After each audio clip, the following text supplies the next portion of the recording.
আপনার এখানে কি ভাতের হোটেল? সব প্রশ্নের উত্তর কি দিতে হবে?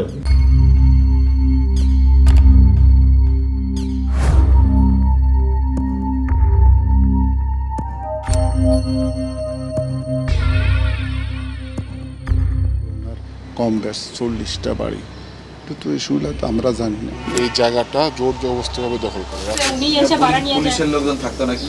বিল্ডিং এর মালিক আমি জানি না সঠিক। এখন কারা এটা ডিবি হারুনের বলতেছে এটা আমরা জানি না।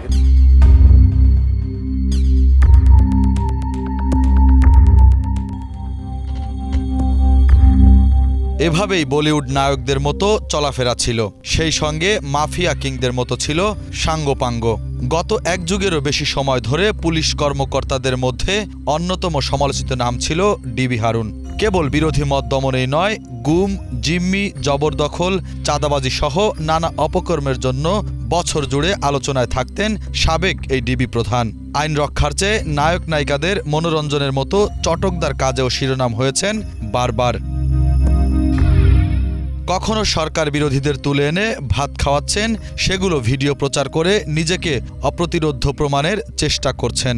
সাবেক প্রধানমন্ত্রী শেখ হাসিনা ও সাবেক রাষ্ট্রপতি আব্দুল হামিদের আশীর্বাদ পুষ্ট হারুন রশিদ এসব বিতর্কিত কাজের আড়ালে অঢেল সম্পদের পাহাড় গড়েছেন। শেখ হাসিনা সরকারের সময় দাপট দেখানো পুলিশ কর্তারা এখন পালিয়ে বেড়াচ্ছেন। তৎকালীন ডিবি প্রধান হারুন রশিদও তাদের একজন।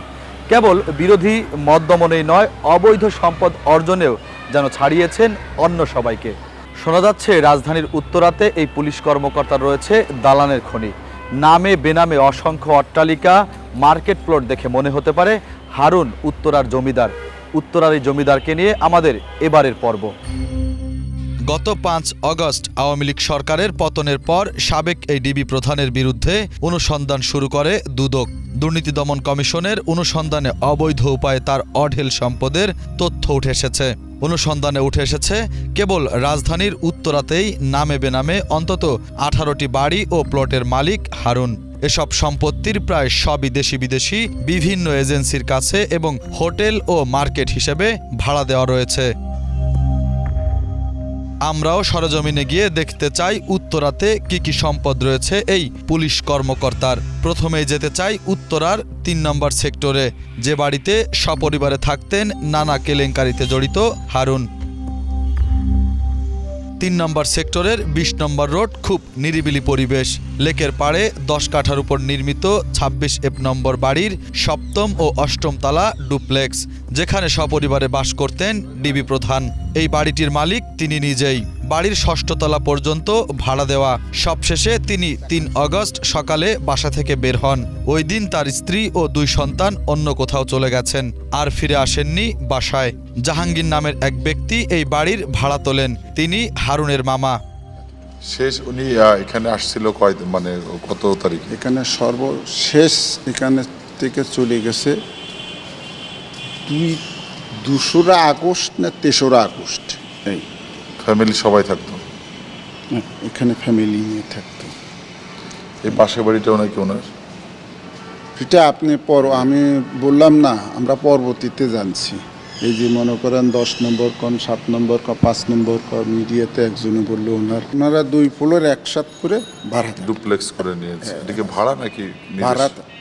আমরা যতটুকু জানতাম ভাড়া থাকতো। এখন তো এমনি এখন এখানে থাকে কারা আর ভাড়াইটা কারা? ভাড়াটা আছে মনে করেন ইপিকের ছিল 6 রুম।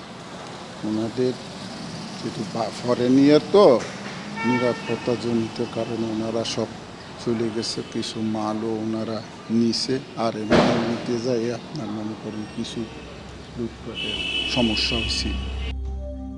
এই বাড়ির পাশেই আরেকটি 6তলা বাড়ি, যার হোল্ডিং নাম্বার 30। জানা যায় ওই বাড়ির মালিকও তিনি।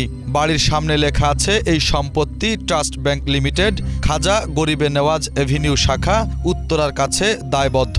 এটা কার বাড়ি আসলে? এটা বাড়ি আমি জানি না কার বাড়ি এটা, কিন্তু মানে আমি জানি 26 নম্বর বাসা উনি থাকে, 26 নম্বর যেটা, এই যে বিল্ডিংটা যে হ্যাঁ, কিন্তু এই বিল্ডিংটাও নাকি ওনার মামা আছে নাকি জাহাঙ্গীর, উনি ভাড়াটা ওঠায় না। আমি তা বলতে পারলাম না, ওনার নাম আছে। মালিক কে দিলে এই বিল্ডিং এর? বিল্ডিং এর মালিক আমি জানি না সঠিক। আপনি চাকরি করেন না?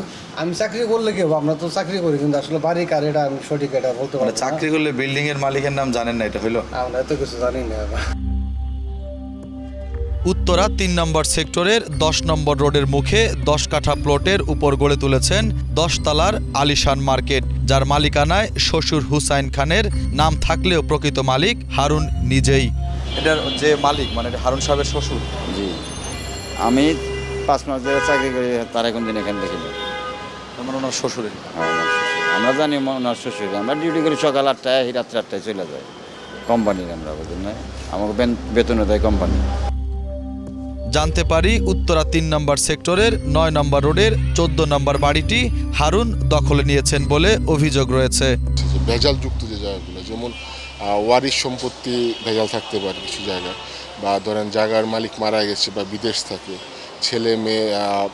ছেলে মেয়ের বিরুদ্ধে বা মেয়ে ছেলের বিরুদ্ধে মামলা করেছে, এসব ভেজালযুক্ত জায়গাগুলোই তথ্যটা দিত। এবং তথ্যটা দেওয়ার পরে তিনি দেখা যায় যে এই জায়গাগুলো বিভিন্ন জাল দলিল বানিয়ে যাদের জায়গা তাদেরকে অস্ত্রের মুখে বা রিমান্ডে নিয়ে অথবা তাদেরকে ভুয়া মামলা দিয়ে ভয় দেখিয়ে এই জায়গাগুলো তিনি দখল করতেন। এবং দেখা যায় যে কি আপনার এমনও জায়গা আছে, যেমন আমাদের এই রোডের মাথায় একটা জায়গা আছে, এই জায়গাটা একটা মহিলা থাকতো, বয়স্ক মহিলা, তা তিনি গভর্নমেন্টভাবে বাংলাদেশ স্বাধীন হওয়ার আগে এই জায়গাটা পাকিস্তান থেকে পেয়েছে যতটুকু আমরা জানি। আমাদের সাবেক এমপি হাবিব হাসান, কাউলার কাউন্সিলর হচ্ছে আপনার নাইম, তারপর তুরাগের কাউন্সিলর যুবরাজ এবং অন্যান্য আরও অনেক ক্যাডার বাহিনী মিলে তারা এই জায়গাটা জোর জবরদস্তভাবে দখল করে। রাতের বেলা ট্রাকে করে আমরা নিজের চোখে দেখেছি, অস্ত্র নিয়ে রামদা নিয়ে অনেক ছেলেরা আসার পর এইটা হচ্ছে এই কোভিডের পরপরই। আর হারুন সাহেব যেহেতু পুলিশেরই লোক, তাহলে সেই ক্ষেত্রে তার পুলিশকেও ফোন দিয়ে তার আসলে এখানে কিছু করার উপায় ছিল না। তখন সে তার মাকে নিয়ে হসপিটালে গেল। হসপিটালে যাওয়ার পর তখন জোর জবরদস্তভাবে তার এই বাড়িটা তাদেরকে ছেড়ে দিতে হলো। হারুন সাহেবের না, এটা হারুন সাহেবের না? এটা আমি 100% শিওর। এটাকে বেদখল করে রাখছিল কিনা, মানে আরেকজনের বাড়ি, এটা আমরাও জানি, উনি দখল করে রাখছিল কিনা হারুন সাহেব? না, ওইটা আমি শুনি না, আমরা জানি না। উত্তরার ৫ নম্বর সেক্টরের ৬ নম্বর রোডের ২৯ ও ৩০ নম্বরে দুটি একতলা বাড়ি আছে। একটি গোডাউন হিসেবে ভাড়া দেওয়া হয়েছে, আরেকটিতে ছোট ছোট ঘর করে ১০টি রুম করা হয়েছে। প্রতিটি রুমের ভাড়া ৪,০০০ থেকে ৫,০০০ টাকা। বাড়িতে বসবাসকারীরা জানান এ দুটি বাড়ির মালিক জাহাঙ্গীর নামের এক ব্যক্তি, ভাড়া নেন তার ম্যানেজার রবিউল। শুনেছি ডিবি হারুন তার আত্মীয়। সরকার পতনের পর থেকে গোডাউনটি তালা দেওয়া। মানে সম্পত্তিটা নাকি ডিবি হারুনের, পুলিশের হারুন সাহেব, এটা কি জানেন কিনা?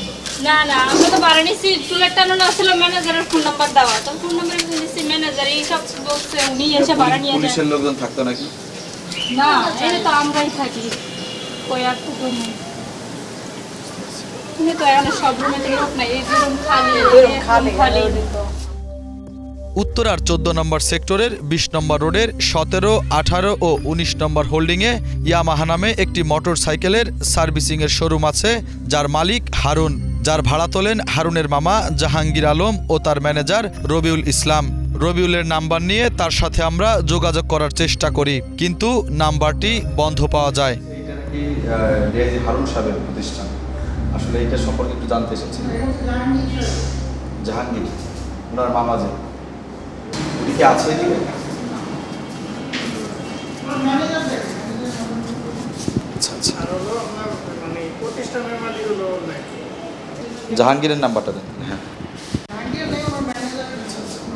রবিউল না, 079। শোনা যায় উত্তরার ১৩ নম্বর সেক্টরে শাহ মাকদুম এভিনিউয়ে ১২ নম্বর প্লটে তাজ ফুডকোর্ট নামে একটি রেস্তোরাঁ আছে হারুনের। সেখানে গেলে দেখা মেলে ফুডকোর্টের দায়িত্বে থাকা ব্যক্তির। ল্যান্ডের মালিক আমি না, ল্যান্ড আমার ভাড়া নেওয়া। ল্যান্ড মাহমুদা খাতুন। আচ্ছা আচ্ছা, ওনার কাছ থেকে আমার ভাড়া নিচ্ছি। ও আচ্ছা, জমি আপনি ভাড়া নিচ্ছেন? জি জি। এই মাহমুদা খাতুন কে? মাহমুদা খাতুনই যে ভদ্র মহিলা, বাহাউদ্দিন মিয়া ওনার হাজবেন্ডের নাম। ওনার কন্ট্যাক্ট নাম্বার আছে যেহেতু আপনার ল্যান্ড মালিক? না, আপনি আমার সাথে কথা বলতে পারেন। এখন কারা এটা ডিবি হারুনের বলতেছে এটা আমরাও জানি না, কিন্তু নিউজটা করছে কিভাবে, তারা কোন সত্যতার মূল্যে করছে নিউজ তা আমরা জানি না। এই 2008 থেকে আসি, একদিন হয়তো শুনতাম যে ডিবি হারুন ওনার আত্মীয় স্বজন বা কোনো কিছু, এরকম কোনো কিছু আমি শুনিনি আদৌ বলতে। আপনার নাম কি? আমার নাম মোহাম্মদ জয়নাল আবেদিন। জানা যায় উত্তরাতে নামে বেনামে আরও সম্পদ রয়েছে এই পুলিশ কর্মকর্তার। কি নেই হারুনের? গাজীপুরে এসপি থাকাকালে বিপুল পরিমাণ জমি প্লট জবরদখল করেছেন বলে অভিযোগ রয়েছে। আশুলিয়ার নন্দন পার্কে 20% মালিকানা নিয়েছেন। এসব কিছুর দেখাশোনা করেন তার মামা জাহাঙ্গীর আলম। কিশোরগঞ্জে 30 একরের উপরে প্রেসিডেন্ট রিসোর্ট, যার মূল্য প্রায় 200 কোটি টাকা। দায়িত্বে আছেন তার ছোট ভাই। নারায়ণগঞ্জ জেলার পুলিশ সুপার থাকাকালে শিল্পপতি শওকত আজিজ রাসেলের স্ত্রী ও ছেলেকে গুলশানের বাসা থেকে তুলে নিয়ে যাওয়া সহ শীর্ষ ব্যবসায়ীদের কাছে চাঁদাবাজির অভিযোগ ওঠে। তখন হারুনকে ক্লোজ করে পুলিশ সদর দপ্তরে যুক্ত করা হয়। আর দুর্নীতির অভিযোগে বিএনপি আমলে চাকরি হারিয়েছিলেন।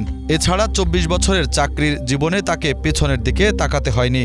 সাবেক রাষ্ট্রপতি আব্দুল হামিদের ঘনিষ্ঠ পরিচয়ে যেখানে হাত দিয়েছেন সোনা ফলেছে।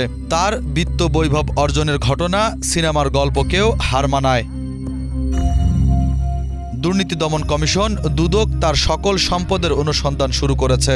নিষেধাজ্ঞা দিয়েছে ব্যাংকের হিসাব শাখায়। 5 আগস্টের পর থেকে হারুনের খোঁজ মিলছে না। তার বিরুদ্ধে ঢাকায় বেশ কয়েকটি হত্যা মামলা হয়েছে।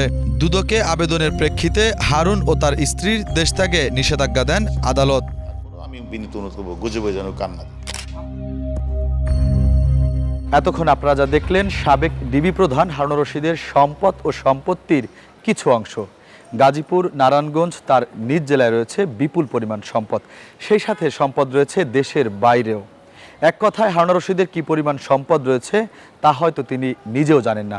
দর্শক, বাংলা ভিশনের ক্রাইম অ্যান্ড করাপশনে এই ছিল আমাদের আজকের আয়োজন। দেখা হবে আগামী পর্বে নতুন কোনো বিষয় নিয়ে। সে পর্যন্ত ভালো থাকবেন, সুস্থ থাকবেন, বাংলা ভিশনের সাথেই থাকবেন।